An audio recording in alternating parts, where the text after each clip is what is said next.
Okay, so thanks to Vale School for these excellent questions.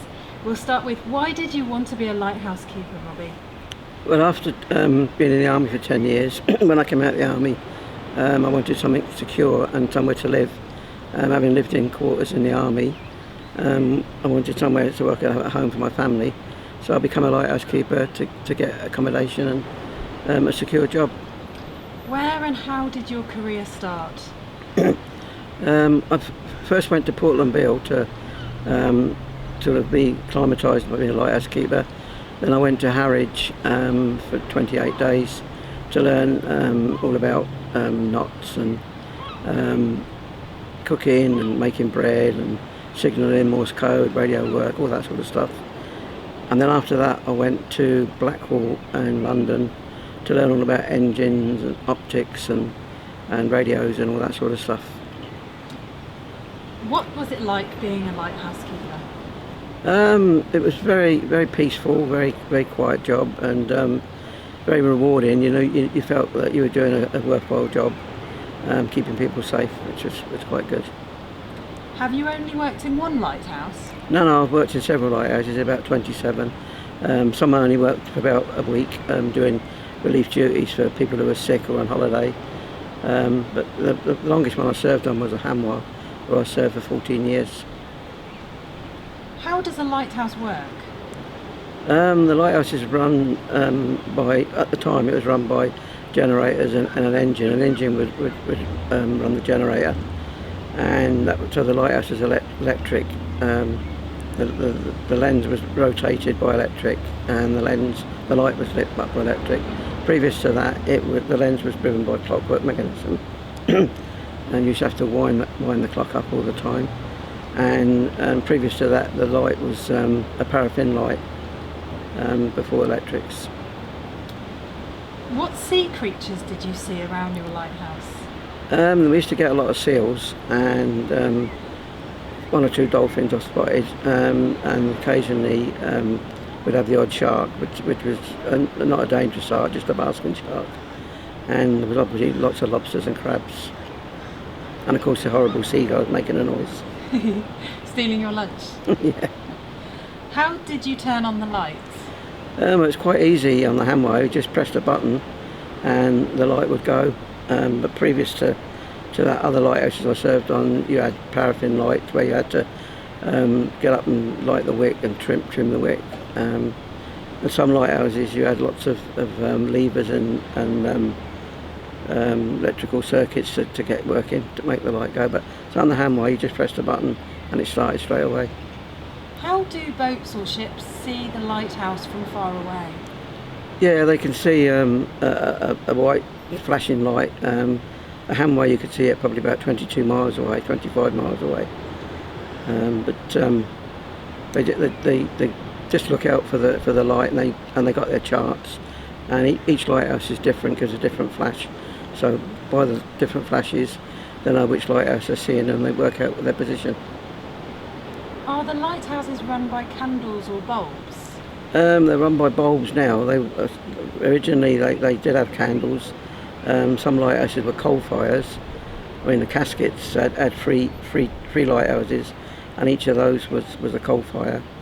And some lighthouses had candles, but and the other ones had paraffin lights. But now they're all electric. What happens if the light breaks? If the light bulb fails, there's a lamp changer, and it swings around and brings in an emergency battery light, which is just as good as the main light really. And then you go up into the lens, remove the light bulb what's gone, and replace it, and then swing the lamp changer around again, so you're back in service. Did you like being a lighthouse keeper? Yeah, I did. Yeah, it was a good job, nice and quiet, and yeah, very peaceful, very, very good. Never had any worries really. So yeah, it was a nice job. And the last lighthouse that you worked on was the Hanwha, of course, which we can see from Fort Grey. There are just a few questions about the Hanwha as well. How many steps are there? I don't know. I never ever counted. I was there 14 years, and I never ever got around to counting the steps. Sorry about that, but it was a lot of steps, quite a lot. What did it look like on the inside? Well, it's everything's round, all circular. All your rooms are circular. You go up the stairs, up a spiral staircase going all the way up. The beds were in the old days were banana-shaped bunks around the side of the wall, and it's just basically, if you think of a submarine laying down, think of a submarine standing up. That's similar to what a lighthouse is. How big was the bulb at the top of the Hanwha lighthouse? Yeah, the light bulb on the Hanwha was quite large and a lot bigger than the domestic lights you get at home. But it wasn't as big as some lighthouse bulbs. I mean, the Casquets lighthouse was a really, really big bulb. But they all work on about 240 volts. How tall is the Hanwha? About 93 metres. How did you travel to the Hanwha? When I first went to the Hanwha, we used to go out by boat and land on the set-off by boat. And then later on, they built a helipad on the top of the lighthouse, and we started landing on the top and being taken out by helicopter. How did you get inside? From the boat relief, you'd climb up the steps, and then there were some dog steps, which are gunmetal, like a ladder in the side of the lighthouse. You'd climb up that, in through the door, big gunmetal doors. But then later on with the helicopter, you'd land on the helicopter platform, open a trapdoor and climb down a ladder into the gallery. How bright is the bulb on the Hanwha? I've forgotten. It was, years ago, it was 88,000, I think, or something like that, candle power. I'm not 100% sure now. Did it feel bright when you were in the lighthouse? Not necessarily, because the light is just inside the lens, and the lens is what magnifies the light. So it's just a small light, really, and then with the lens going round, and you've got the bullseyes of the centre of the lens, and that's like a big magnifying glass. So that magnifies the light. Lots of cleaning to do. Yeah, lots of cleaning to do. The lens and the inside of the light, and the gallery windows, and all the brasswork, of course. What was it like living and working at the Hanwha in particular? Yeah, the Hanwha was one of the not so nice lighthouses out of the whole lot. It was a very damp lighthouse. There was a lot of condensation running down the walls. Some mornings when you got out of bed, you'd bring your bedding down and put it in the kitchen so that it'd be dry for when you went back to bed later on. It was very cramped and yeah, like I say, very, very damp and a bit cold. And no TV for most of the time? No, when I was on the Hanwha we had TV.